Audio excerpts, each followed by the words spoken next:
ಇನ್ನು ಸಾರಿಗೆ ಜಂಟಿ ಕ್ರಿಯಾ ಸಮಿತಿಯಿಂದ ಮಹತ್ವದ ಮೀಟಿಂಗ್, ಕೆಲವೇ ಕ್ಷಣಗಳಲ್ಲಿ ಸಭೆ ಆರಂಭವಾಗಲಿದೆ.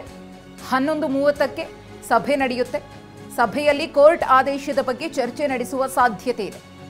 ಜಂಟಿ ಕ್ರಿಯಾ ಸಮಿತಿ ಕಾನೂನು ಸಲಹೆಗಾರರು ಭಾಗಿಯಾಗ್ತಾರೆ. ಸಭೆಯಲ್ಲಿ ಹೋರಾಟದ ಮುಂದಿನ ನಡೆ ಬಗ್ಗೆ ಚರ್ಚೆಯನ್ನ ಮಾಡಲಾಗುತ್ತೆ. ಹಾಗೆಯೇ ಕೋರ್ಟ್ನಲ್ಲಿ ವಿಚಾರಣೆ ಇರುವ ಬಗ್ಗೆಯೂ ಕೂಡ ಚರ್ಚೆಯಾಗುವ ಸಾಧ್ಯತೆ ಇದೆ. ಸಭೆ ಬಳಿಕ ಮುಷ್ಕರದ ಮುಂದಿನ ನಡೆ ಬಗ್ಗೆ ಮಾಹಿತಿಯನ್ನ ಕೊಡ್ತಾರೆ ಜಂಟಿ ಕ್ರಿಯಾ ಸಮಿತಿ ಅಧ್ಯಕ್ಷ ಅನಂತ ಸುಬ್ಬರಾವ್ ಅವರು. ನಿನ್ನೆ ಹೈಕೋರ್ಟ್ ಆದೇಶವನ್ನ ಕೊಟ್ಟಿತ್ತು, 1 ದಿನದ ಮಟ್ಟಿಗೆ ಮುಷ್ಕರವನ್ನ ಕೈಬಿಡಿ ಅಂತ ಹೇಳಿ.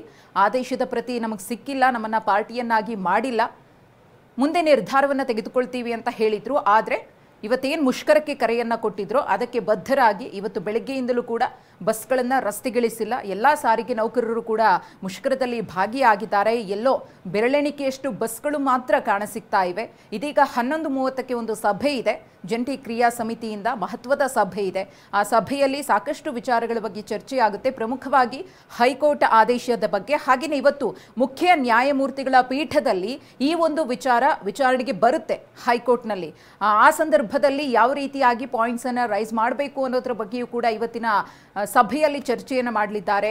ಒಂದು ವೇಳೆ ಹೈಕೋರ್ಟ್ ಆದೇಶ ಯಾವ ರೀತಿಯಾಗಿ ಬರುತ್ತೆ ಮತ್ತು ಸರ್ಕಾರ ಕೂಡ ಸಂಧಾನವನ್ನು ನಡೆಸಿತ್ತು. ಸಿಎಂ ಅವರ ನೇತೃತ್ವದಲ್ಲಿ ಸಾರಿಗೆ ಮುಖಂಡರು ಭಾಗಿಯಾಗಿದ್ರು. ಅವರಿಗೆ ಒಂದಷ್ಟು ಮನವರಿಕೆ ಮಾಡಿಕೊಡುವಂತಹ ಕೆಲಸ ಆಗಿತ್ತು. ನಿಮ್ಮ ಬೇಡಿಕೆಗಳನ್ನು ಈಡೇರಿಸ್ತೀವಿ ಅನ್ನೋ ಭರವಸೆಯನ್ನ ಕೊಟ್ಟಿದ್ರು. ಆ ಸಂಧಾನ ಸಭೆಯಲ್ಲಿ ಯಾವೆಲ್ಲ ವಿಚಾರಗಳು ಚರ್ಚೆಗೆ ಬಂದವು ಅನ್ನೋದ್ರ ಬಗ್ಗೆ ಮತ್ತೊಮ್ಮೆ ಅವರು ಇವತ್ತು ಚರ್ಚೆಯನ್ನ ನಡೆಸಿ ಅದನ್ನ ಕೋರ್ಟ್ಗೆ ಮನದಟ್ಟು ಮಾಡಿಕೊಡುವಂತಹ ಕೆಲಸದ ಬಗ್ಗೆಯೂ ಕೂಡ ನಿಶ್ಚಯಿಸುವ ಸಾಧ್ಯತೆ ಇದೆ. ಕಾದ್ ನೋಡೋಣ ಸಭೆಯಲ್ಲಿ ಏನ್ ನಿರ್ಧಾರ ಆಗುತ್ತೆ ಅಂತ. ಈ ಬಗ್ಗೆ ಡೀಟೇಲ್ಸ್ ನೀಡ್ತಾ ಹೋಗ್ತಾರೆ ನಮ್ಮ ರಿಪೋರ್ಟರ್ ಕಿರಣ್ ಸೂರ್ಯ. ಈಗ ನೇರ ಸಂಪರ್ಕದಲ್ಲಿದ್ದಾರೆ.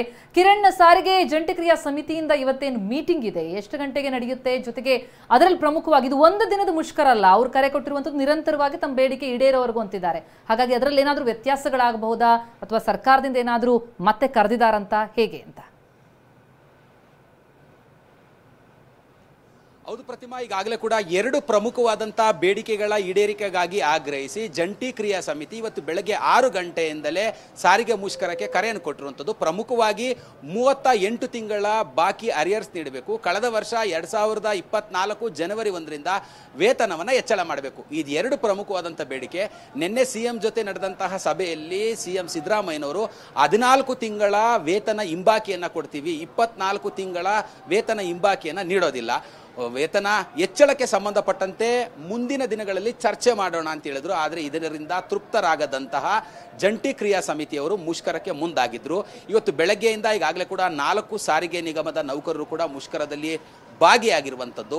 ಈ ನಿಟ್ಟಿನಲ್ಲಿ ಇವತ್ತು 11ವರೆಗೆ ಅನಂತ್ ಸುಬ್ಬಾರಾವ್ ಅವರ ನೇತೃತ್ವದಲ್ಲಿ ಜಂಟಿ ಕ್ರಿಯಾ ಸಮಿತಿಯ ಮಹತ್ವದ ಒಂದು ಸಭೆಯನ್ನು ಕೂಡ ಕರೆದಿರುವಂಥದ್ದು. ಈ ಒಂದು ಸಭೆಯಲ್ಲಿ ಕೋರ್ಟ್ನ ಆದೇಶ ಇರ್ಬೋದು, ಈಗಾಗಲೇ 1 ದಿನವನ್ನು ಮುಂದೂಡಿ ಅಂತೇಳಿ ಹೈಕೋರ್ಟ್ ಒಂದು ಆದೇಶವನ್ನು ಕೊಟ್ಟಿತ್ತು. ಆ ಒಂದು ಆದೇಶದ ಬಗ್ಗೆ ಚರ್ಚೆಗಳು ನಡೆಯುತ್ತೆ. ಎರಡನೇದು, ರಾಜ್ಯದಲ್ಲಿ ಯಾವ್ಯಾವ ಡಿಪೋಗಳಲ್ಲಿ ಬಸ್ಗಳು ಸಂಚಾರ ಮಾಡ್ತಿದ್ದಾವೆ, ಆ ಒಂದು ನೌಕರರಿಗೆ ಮನವರಿಕೆ ಮಾಡಿರಲಿಲ್ವಾ, ಅವರ ಜೊತೆಯಲ್ಲಿ ನೌಕರರ ಮುಖಂಡರು ವಿಶ್ವಾಸಕ್ಕೆ ತೆಗೆದುಕೊಂಡಿರಲಿಲ್ವಾ, ನಾಳೆ ಯಾವ ರೀತಿಯಲ್ಲಿ ಮುಷ್ಕರವನ್ನು ತೆಗೆದುಕೊಂಡು ಹೋಗಬೇಕು, ಅಥವಾ ಇವತ್ತು ಹೈಕೋರ್ಟ್ನಲ್ಲಿ ನಡೆಯುವಂಥ ವಿಚಾರಣೆಯಲ್ಲಿ ಹೈಕೋರ್ಟ್ ಏನು ಆದೇಶವನ್ನು ಕೊಡುತ್ತೆ, ಅಂದರೆ ವ್ಯತಿರಿಕ್ತವಾಗಿ ಏನಾದರೂ ಆದೇಶವನ್ನು ಕೊಟ್ಟರೆ ಯಾವ ರೀತಿಯಲ್ಲಿ ನಾವು ಸಿದ್ಧರಾಗಬೇಕು. ನಾವು ಕೂಡ ಕಾನೂನು ಮೂಲಕವಾದಂಥ ಹೋರಾಟವನ್ನು ಮಾಡ್ತೀವಿ, ನಾವು ನ್ಯಾಯಾಧೀಶರಿಗೆ ನಮ್ಮ ಮನವರಿಕೆಯನ್ನು ಮಾಡ್ತೀವಿ. 38 ತಿಂಗಳ ಅರಿಯರ್ಸನ್ನು ಕೊಟ್ಟಿಲ್ಲ, ವೇತನ ಬಾಕಿಯನ್ನು ಕೊಟ್ಟಿಲ್ಲ, ಇವೆಲ್ಲ ನಮ್ಮ ಸಮಸ್ಯೆಗಳನ್ನು ಕೂಡ ನಾವು ನ್ಯಾಯಾಧೀಶರ ಮುಂದೆ ಇಡ್ತೀವಿ, ಕಾನೂನಿನ ಮೂಲಕವಾಗಿ ನಾವು ಹೋರಾಟವನ್ನು ಮಾಡ್ತೀವಿ ಅನ್ನುವಂಥದ್ದು. 11ವರೆಗೆ ಈ ಒಂದು ಸಭೆ ಕೂಡ ಆರಂಭವಾಗುತ್ತೆ ಗಾಂಧಿನಗರದ ಜಂಟಿ ಕ್ರಿಯಾ ಸಮಿತಿಯ ಮುಖ್ಯ ಕಚೇರಿಯಲ್ಲಿ.